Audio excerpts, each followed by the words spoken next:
Se llama Esperanza y Fe, y la compuse en un momento quizás de sentimientos muy encontrados, más que nada como ciudadana que como artista.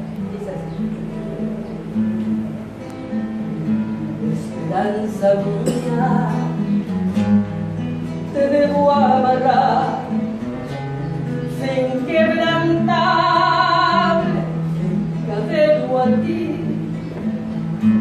para que la pena nunca pueda entrar a matar las ganas de luchar sin fin.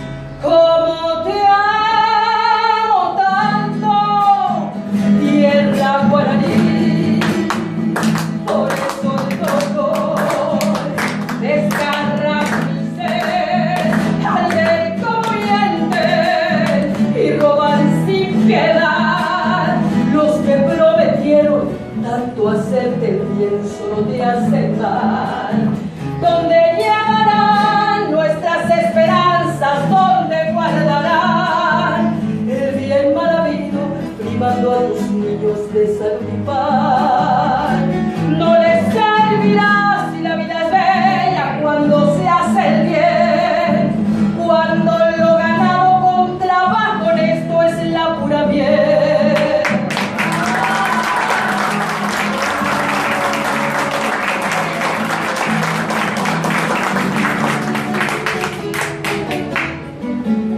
Gracias Ramón Mendoza por la excelente guitarra.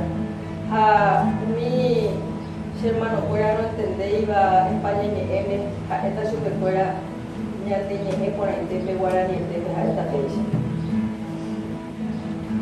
Y al que te broque, se le tapona, anillaje ya, de mi tacuera, hojas así, ay, paapona.